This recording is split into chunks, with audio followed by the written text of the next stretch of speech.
welcome back to the channel. On this episode, I'm going to make the side exhaust extension for the truck. So previously we worked on the exhaust and the dry sump system, and now we're gonna basically finish bringing this exhaust out the side of the truck. You'll notice I don't have a bed on the side of this thing, so I'm going to use the laser. This is a rotary laser, 3-axis rotary laser. And we're gonna use that to basically place our exit, and we're gonna extend out a little bit farther than what we need to, just so that when we do get bed sides, we can trim it to fit. But yeah, let's get started. It's a big old piece of pipe, 5-inch exhaust, let's go. Okay, so first things first, if you've been paying attention, I've cut almost everything on this truck in this little Harbor Freight bandsaw. It is too small to do 5-inch pipe. It can do 4-inch, and that's about it. So I had to go over to my buddy Jason over at Schmuck Belt and got some pie cuts done today, and went ahead and got this Vibrant 5-inch resonator muffler just to take some of the raspiness out of the truck. And I'm gonna go ahead and fish this all together. I gotta go get the pieces cut out. And we'll start tacking this up. So I'm gonna go under the truck, mock it up, get it good and level, make sure everything's exactly where it's supposed to be, because I was working on this a little bit. And we're gonna start tacking this together.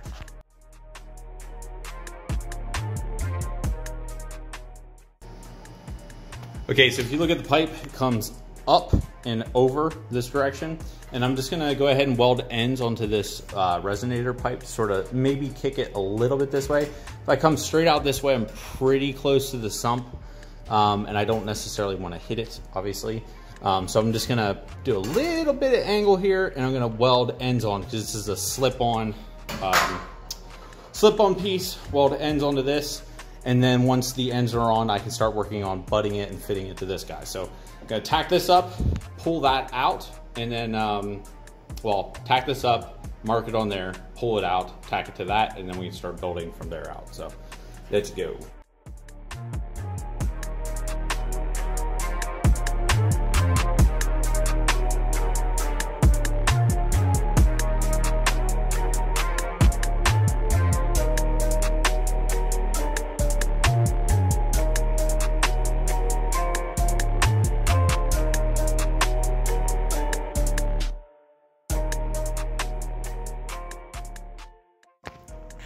Okay, so I need to lay out where I want the slash cut to come out the side of the bed, and I don't have the bed yet. So Trevor Loken, if you're not familiar with the Grinch truck, has a perfect side view on his Facebook. So I bummed that image and I put it in Diffusion here and scaled it up off of the Upfitters manual. So if you're not familiar, this is a GM Upfitters manual, and it has all the dimensions you'd ever want to know about Chevys, OBS trucks, and it's free for Chevy trucks, so that makes it nice to build them.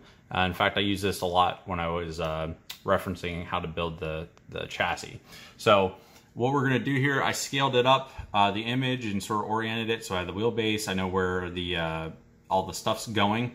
So I have a laser outside, and we are going to go 90 inches back from the front, and we are going to drop a 7.5-inch drop off the body line, and we're gonna put in space, that's where our tube's gonna pop out the side. So gonna go ahead, get that all oriented out there with the laser, but that's what we're gonna approximately place this guy. So we'll have a nice 5-inch slash cut popping out the side of the bed.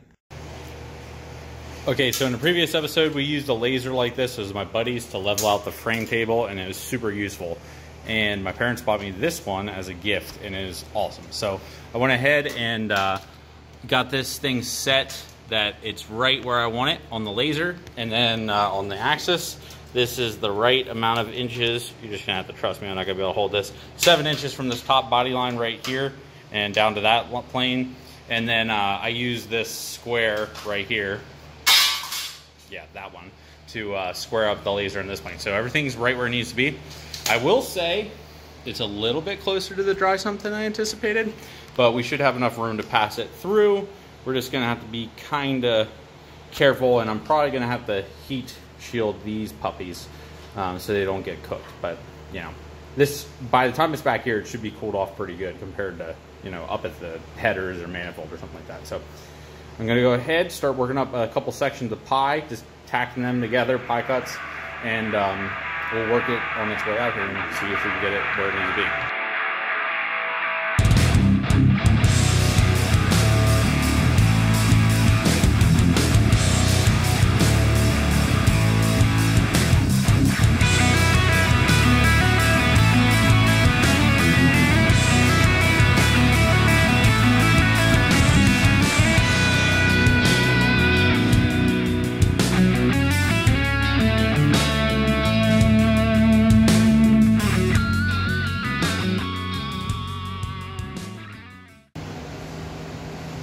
Okay, so I got it all tacked up, and right now it's just sitting like so. It should sit right like that, and when it does, you can see, it's hard to show here, it fits right, it's basically crosshairs right down the middle of this pipe. So, pretty happy with that. I gotta pull the section back out, undo the V-clamps, pull that back out.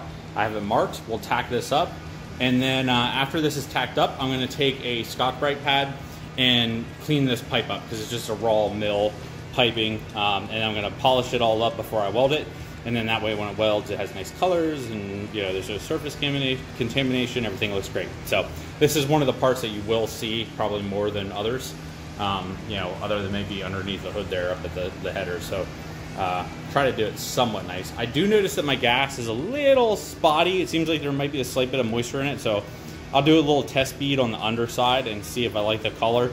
If it's leaving color that I don't like, I'll just wait and get a new bottle of gas. I've been having a lot of trouble with the gas supplier. I shouldn't say trouble. I've had one bad bottle, and this one seems like it's marginal at best. So hopefully a new bottle will fix it up. So I'm gonna pull this off and tack it up, and then we'll get to polishing.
Okay, so I didn't go too crazy with it, but I did get a decent, just a rough shine on here just to sort of get a nice sheen.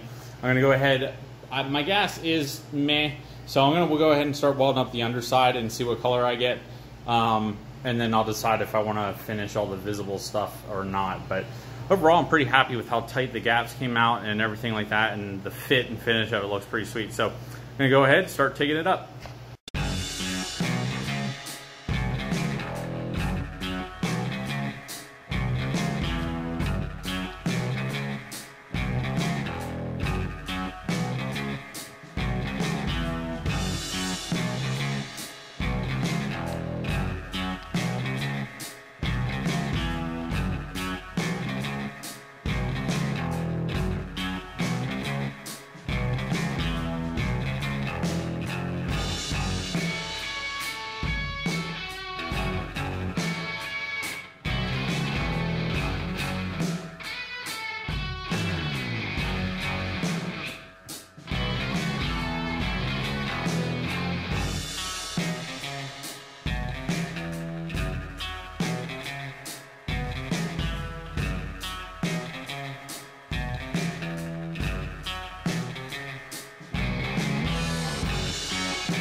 Okay guys, so there you have it, all welded up.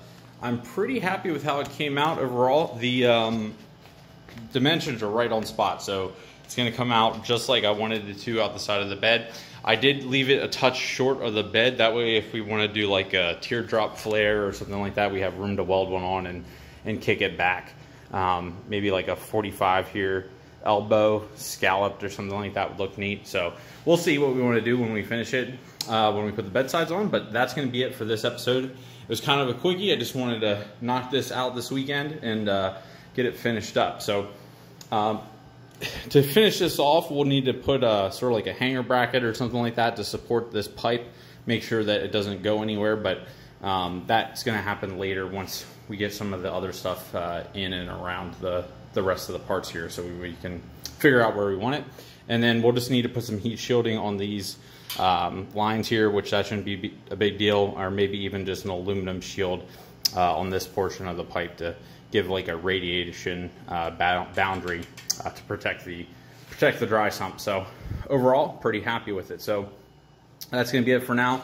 On the next episode, guys, I think we're going to continue the dry sump oil piping. I got some stuff in the works for that, waiting on a couple parts. But until next time, like and subscribe, share it with your buds. Thanks a lot.